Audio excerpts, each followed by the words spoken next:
Before the video begins, there's some stuff that I feel obligated to share. Recently, the treatment of black people and other minorities by police in the US and the over-militarization of the US police force has been brought to many people's attention. I think it's everyone's responsibility to help in some way, whether that be protesting this treatment, advocating for policy change, donating, or educating your friends and family about the subject. Even though my channel is small, I feel obligated to use my tiny amount of influence to encourage other people to become active on the issue of police brutality and militaristic culture of US police force. In the description of this video, I'll post a link to Reclaim the Block School Doc, which contains a list of pro-black organizations you can donate to. I fully believe that anyone, no matter your political orientation, can find some group in this list that you can resonate with and feel comfortable supporting. This is a very hard time for many Americans because of social distancing, so if you're able to donate any amount of money to these groups, it's a huge deal. One organization that I personally like is Black Visions Collective, which advocates for radical, ongoing investment into the healing of black communities and better collective liberation and freedom for black people in the U.S. They do this through collaborative local campaigns in Minnesota that create an actual concrete impact on the lives of people involved. I'd also recommend finding some organization local to you that you resonate with and supporting black people in your own community. I've donated some money to the People's City Council Freedom Fund, which is an organization based in Los Angeles where I live. The money goes towards legal fees to help arrested protesters, except Jake Paul, medical supplies for injured protesters, and direct monetary support for Black Lives Matter Los Angeles and the National Lawyers Guild.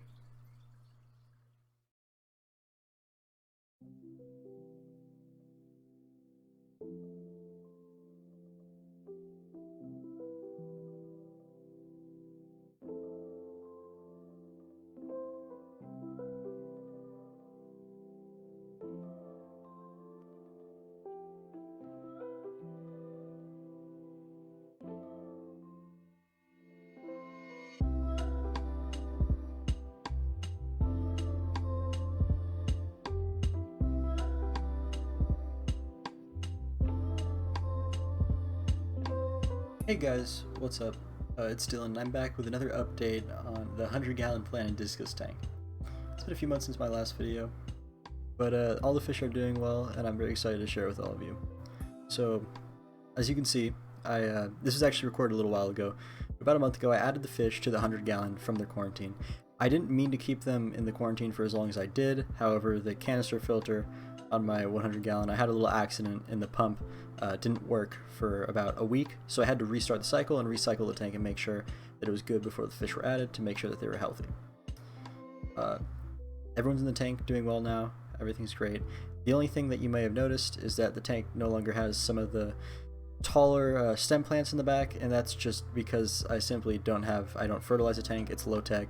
I don't add CO2, meaning that they were just not thriving or not doing very well, so I ended up removing most of the stem plants. And yeah, you can also see in the back actually it's covered in green hair algae. So the only way that I can think of really to fix that would be to add CO2, which is really expensive for 100 gallons. So I think I'm just gonna have to live with it. And oh yeah, the pleco is also in the tank now with the clown. We have a snowball pleco and a clown pleco in the tank along with the discus, and they're both really active and doing really well. I actually even decreased the photo period on the tank to 4 hours a day, so algae's still growing. But yeah, all this footage is pretty old, from like a month ago, so I guess now it's time to take a look at some more recent footage of the fish and see how they're doing.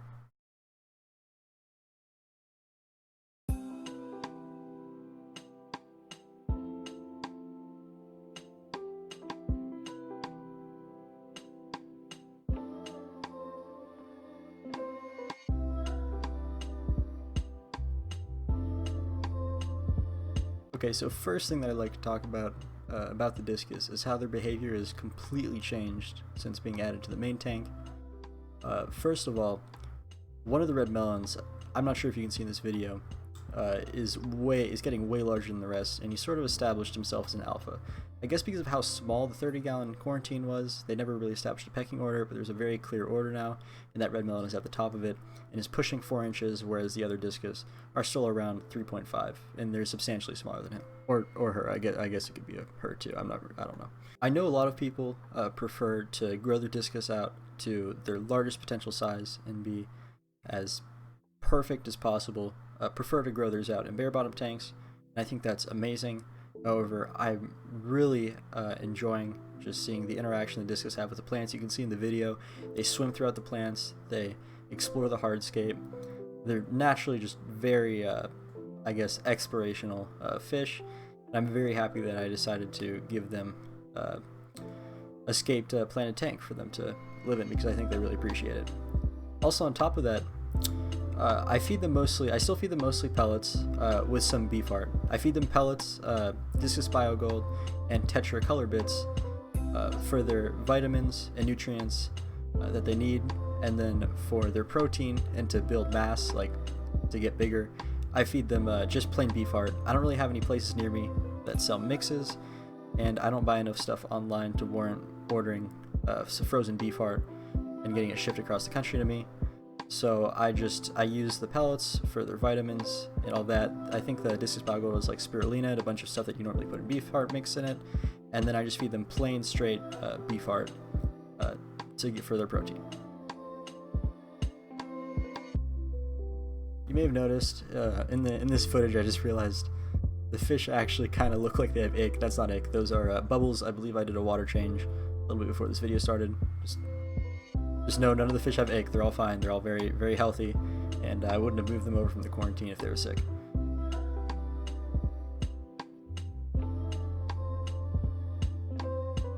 I'm not really sure if it's possible to tell here because the camera almost actually desaturates the fish, but they've gotten a lot more colorful since I added them to 100.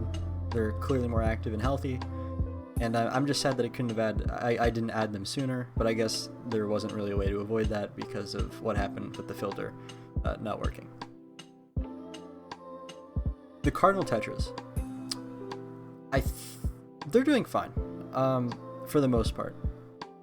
For a little bit, I had around 20, a little bit over 20, I think, but recently, so they were supposedly supposed to be large enough and healthy enough to be with discus, but some of them have gone missing recently. There's clearly less tetras now. There's closer to 15, and I haven't found any bodies. I haven't seen any signs of disease, so I'm assuming that the discus are eating them for some reason, which is a little weird. And I'm feeding them a ton. I'm trying to prevent any more from disappearing by just feeding the discus a ton, like 3 or 4 times a day. But yeah, other than that, the ones that are alive are very large and healthy, and are really awesome to have in the tank. And as of this moment, the stocking for the tank is roughly 15 to 16 cardinal tetras, 2 German blue rams, 1 male and 1 female, 3 red turquoise discus, 3 red melon discus, about 6 or 7 amano shrimp, and 1 clown pleco and 1 snowball pleco. Some people pointed out to me that the pleco might be aggressive to the discus, especially when it was in the 30-gallon quarantine with them. I understand that can sometimes be the case. In this case, luckily it was not. They're getting along just fine, and the pleco has also grown a little bit since he's been added to the 100. And they're all getting along fine for the most part, except for the discus potentially having eaten some of the cardinal tetras, which really sucks. I feel bad, and I'm trying to avoid any more of that from happening. I honestly just didn't expect them to eat the tetras or be interested in them.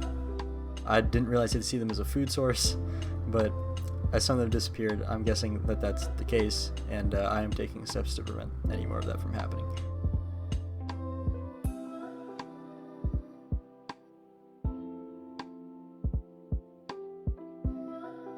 That pretty much concludes everything for now.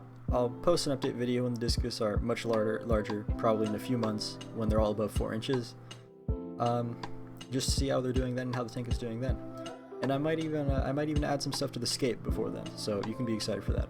Thank you so much for watching. If you enjoyed the video, leave a like, or if you want to see more updates of this tank in the future, remember to subscribe. I do plan on posting updates for this specific tank for a while, and also I might be doing something with the 29-gallon that I was previously using to quarantine them in the future, so subscribe if you want to see that project. But yeah, I'll see you all next time. Goodbye.